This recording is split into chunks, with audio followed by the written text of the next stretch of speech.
Thank you all so much for joining us today.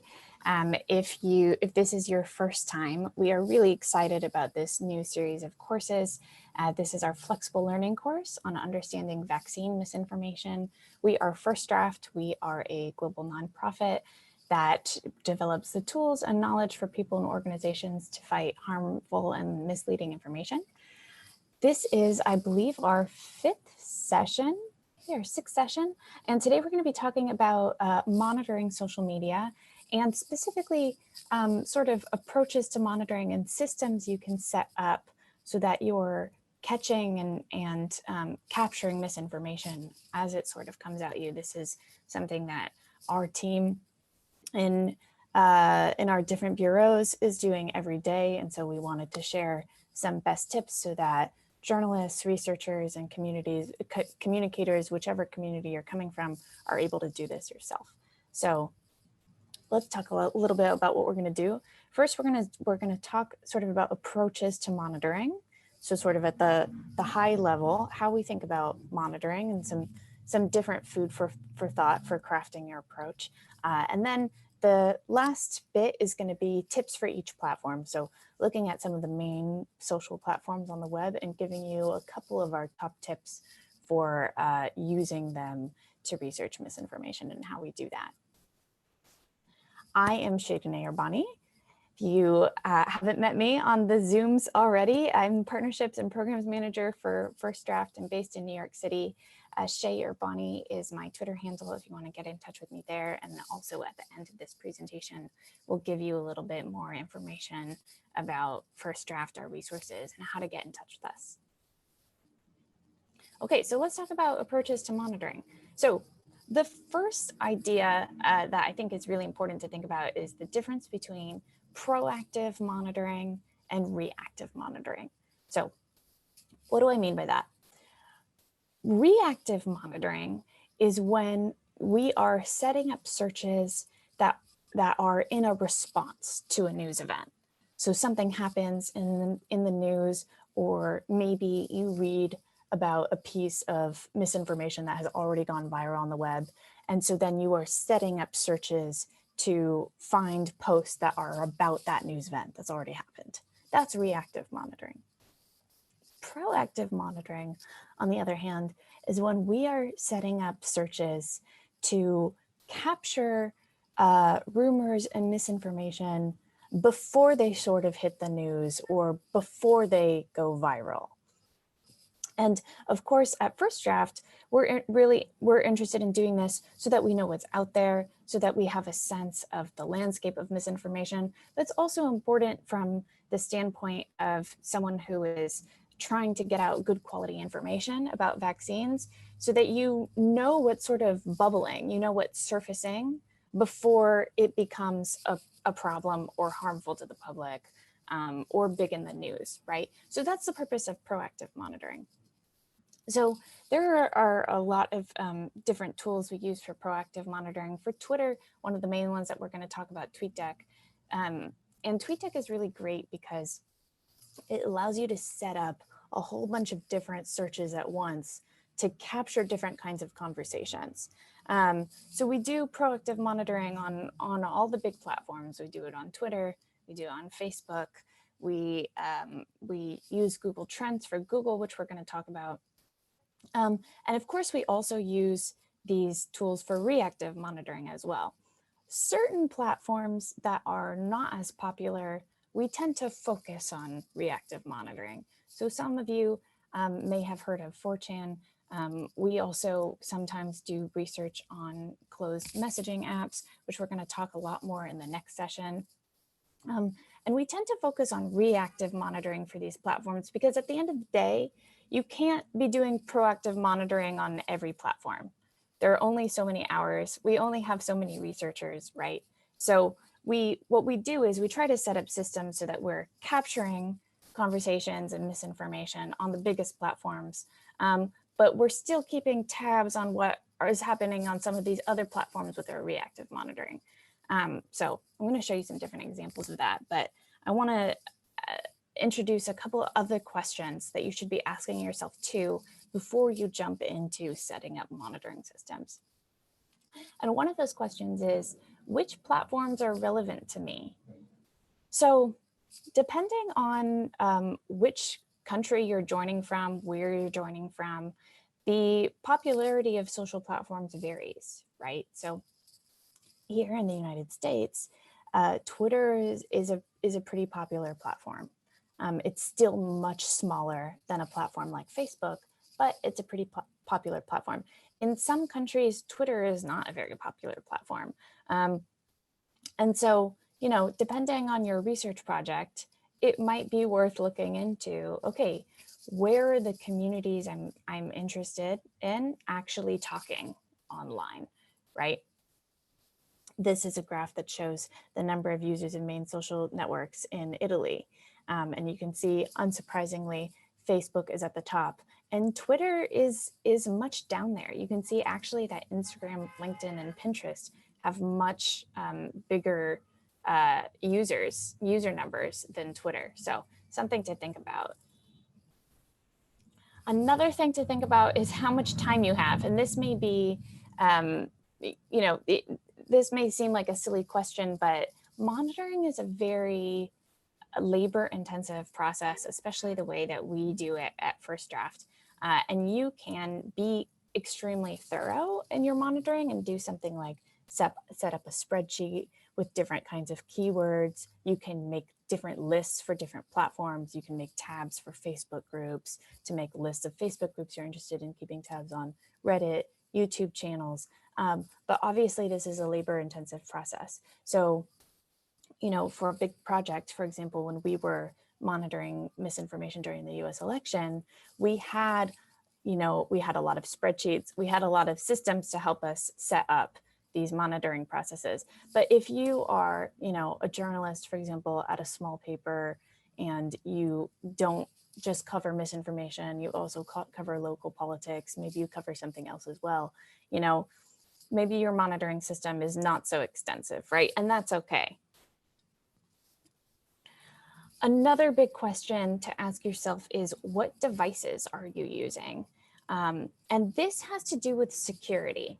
So for some of our work at First Draft, we use what you call burner phones. So a phone that is set up that is not attached to your name or your credit card or other information, so that you can be on different platforms completely anonymously, right?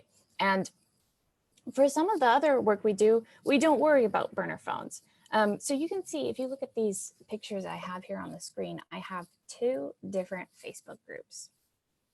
And they're both about coronavirus or vaccines, but there are a couple of key differences. So if you look at this Facebook group on the left, it says coronavirus questions, answers, and info in Naples, California. And I know that it's small, but if you look closely, it says that it's a public group, first of all. And it also says that there is 3.1K members, so 3,000 members in this public group. On the right-hand side, we have another group, and it's called Vaccine Choice, South Florida. And this is a private group, and it has only 912 members. So there are a couple key differences about these groups. One is, topically, they're a little bit different, right? This one seems more general. Coronavirus questions, answers, and info. This one is more specific. This is about vaccine choice. And if you're familiar with the language that people use to talk about vaccines, vaccine choice is often a term that people use who are skeptical of vaccines, or against mandates of vaccines, or generally more anti-vaccine, right? That is a term that they tend to use to describe themselves. In the United States, at least. These things vary across countries. So we have, on the one hand, this is a group that is a lot more specific in terms of their goals or their stated reason for being, right? But we also have much different sizes. This one is 3,000 members. This one is only 912 members. And then we also have the fact that this one is public and this one is private, right? So we have all these differences. As a researcher, I would be much more comfortable joining a group like this under my own name because of the fact that it's more general and there's lots of people and it's public, right? So there's sort of this idea that anyone can join, right? I wouldn't be as comfortable joining this group because it's private, because it's smaller. And you know, in general, I have reservations about joining either because I'm based in New York, right? And these are clearly groups that are for people in Florida. So there's sort of, you know, there's this, you know, it doesn't say people who are not in Florida can't join. On the other hand, there's this idea that it is for people who are in Florida. So what does that mean when you as a researcher are joining these spaces? And we're going to talk a lot more about the ethics of joining groups in the next session. So I hope you join that. But what we're talking about right now is devices, right? And you just need to be really careful that depending on what devices you're using for your research, you're not monitoring any spaces that are going to put you at risk or draw attention to you if you don't want attention drawn to you, right? So let's talk about tips for each of these platforms.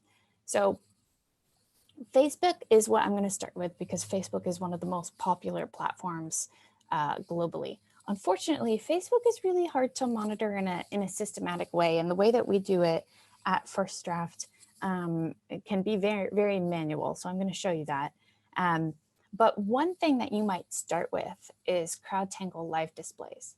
So CrowdTangle is a platform that allows you to set up feeds and monitor Facebook pages and groups, much like Tweetdeck does for Twitter. It's a platform you have to request access to, but their live displays are free for anyone. And you can access their coronavirus live displays by going to this URL. And you'll get an email at the end of this week with you know, all the links that you need in order to do this. You can go to this URL. And this is just a good place to start if you're sort of dipping your feet into monitoring misinformation on Facebook. They have one for just about every country. And they're sort of these live feeds that show you posts about vaccines and coronavirus that are trending, posts from politicians in those countries, posts from media outlets. So there's some interesting information on those feeds. I recommend checking it out. Another thing that we do for Facebook is site searches. So if you joined us for our session on search queries and building searches, one of the things that we talked about is how to do an advanced site search on Google. This is something that we've talked about a couple times in these sessions because we really do use this every day at First Draft. So just as a review, a site search is when you include in the search bar this at the beginning, site, and then the URL that you're interested in searching within, and then your search terms. So this query right here is searching for posts about Florida, or not necessarily posts, but it's searching for the words Florida and vaccine within Facebook groups.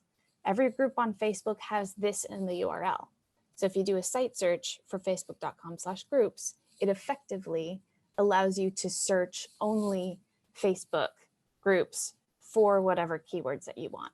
And so I did this, and you can see that the search results are quite relevant. We have that Facebook group we were looking at before, Vaccine Choice, South Florida. We have the other one we were looking at, Coronavirus Questions, Answers, and Info. And we also have this one, Florida COVID Vaccine Information. Tips by the Tampa Bay Times, right? So if you do this, this is a way to collect a list of groups that you may be interested in looking at. And what you can then do is you can take a spreadsheet and you can enter those groups you want to keep tabs on in your spreadsheet, right? And this is sort of the manual way to keep track of relevant Facebook groups if you don't have access to a platform like CrowdTangle in terms of like having access to the full platform. Now, Twitter makes things a lot easier to monitor because of TweetDeck. So For those of you who are not familiar with Tweetdeck, it is a great tool for research. It allows you to set up columns for Boolean search queries. It allows you to look at trends, top posts by engagement, lists of accounts, posts in a particular area. So it really is a very versatile platform, and I'm going to show you very quickly what I mean by that. So I'm just going to switch my screen here. And now you should be able to see this Tweetdeck. So again, if you're unfamiliar with Tweetdeck, Tweetdeck is basically a dashboard that has different columns. You can add a lot of different kinds of columns to your Tweetdeck. If you have a list of Twitter users, you can add that list. You can have a column for looking at what's trending in a particular geography. The main thing that I use Tweetdeck for, and that most of our researchers use Tweetdeck for, is for search queries that we write ourselves. So if you joined us for a session on search queries and writing Booleans, this is where we put those search queries. And if you weren't able to join us for that session, all of these sessions are recorded. They're on our YouTube, so you can find them there. Basically, it's very simple. You can click this little search bar. You can write your search query. So I'm going to write Polish and doctor and vaccine or vaccination. And the reason I'm doing this is because there was a rumor that blew up fairly recently, basically allegations that this Polish doctor died because of the vaccine. Ended up that being true that he actually had heart problems for many years, so the rumor was quite misleading, but this was something that blew up on social media. So if we wanted to find posts about this Polish doctor, we might enter a search query like this. If you press enter, Tweetdeck makes a new column, and there you have any post that matches our requirements. You can see I've asked it to give me the word Polish, I've asked it to give me the word doctor, and I've also asked it to give me vaccine or vaccination. So if you look at some of these other queries I have one about words for harm or injury and the names of different vaccines. So sort of looking for people talking about vaccine harm or vaccine injury, since that is a pretty common topic in terms of vaccine misinformation. I have this query, just received, just got, sort of looking for eyewitness experiences of people who just received the vaccination and what they're talking about. I have this query that's just the names of different vaccines. You can see I've set the engagement to 100 retweets. Because of this query, it's going to capture a lot of different tweets. So I've added this filter. You can add these filters by clicking this button. And then this one about big pharma. So you can see I have vaccine and big pharma or big pharma. So again, another topic in terms of people's concerns about the development about vaccines and profit motives and how that may interfere with responsible vaccine development. And one thing I just want to point out to you is I'm using this dashboard for both proactive and reactive monitoring. So in terms of proactive monitoring, I have these queries set up because I know that these are topics that I'm interested in generally. I'm interested in generally seeing what are the rumors that are circulating about vaccine harm or injury, since that's a big topic. I'm interested in what people are saying generally regards to the names of vaccines, right? The big pharma query, same thing there. So these are queries that I might be checking every day. I obviously set up these queries specifically for the purposes of demonstrating them. So our team has all kinds of queries that they're looking at all the time and they're changing them. But what I wanted to point out to you is you can set up your Tweetdeck so that you have different columns that you're checking every day to capture things that might be interesting. And you can also use it for more specific reactive monitoring if something happens and then you want to research that topic, right? So going back to proactive and reactive monitoring. The next thing I want to show you guys is Google Trends. Google Trends is a great little tool that Google provides, and it can show you what basically trends and what people are searching around the world, and you can use this in different ways. So you access that platform by going to trends.google.com.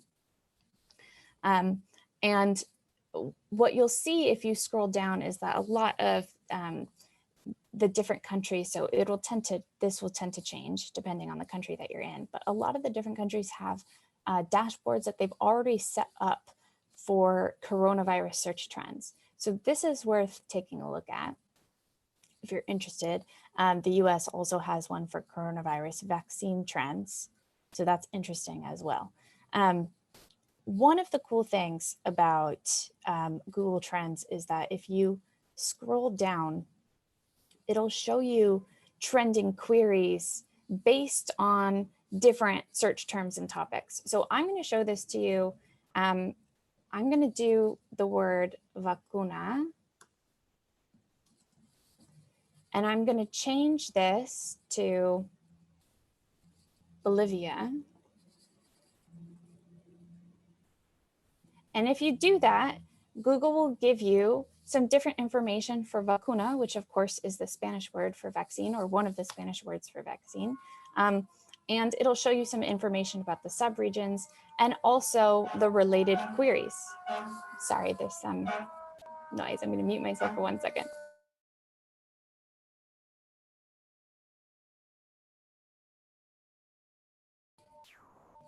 The only downside of teaching from New York City is that it is a loud city. So sometimes that happens, apologies.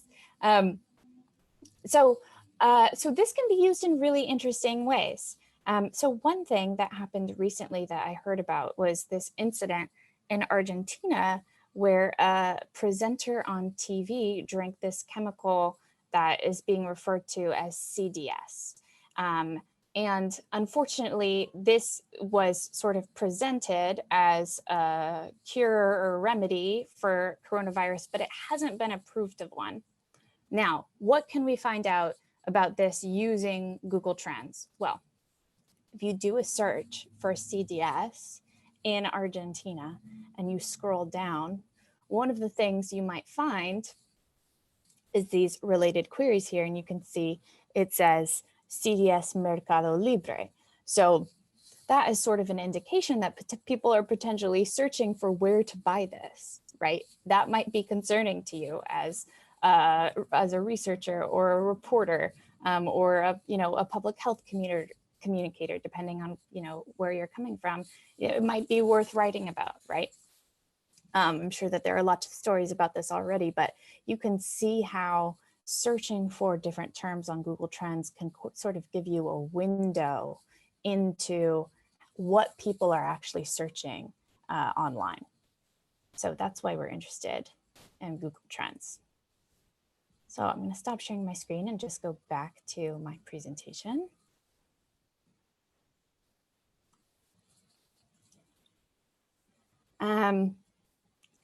We talked about this.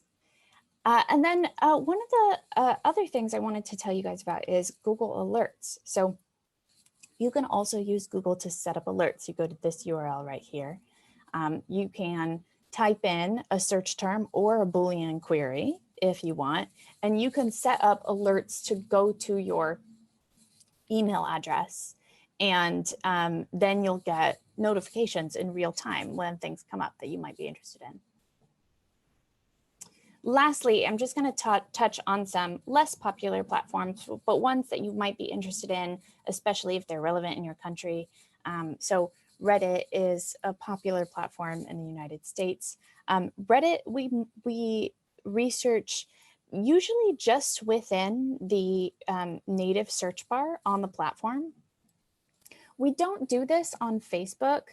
Typically because Facebook doesn't support Booleans. So like I said earlier, we'll often use a Google site search to find groups on Facebook. But Reddit does support Booleans. So you can do a query that says Canada and vaccine, and it will surface things that might be relevant. So you can see down here, this says subreddit Canada Coronavirus. So that's a whole Reddit group about coronavirus topics in Canada.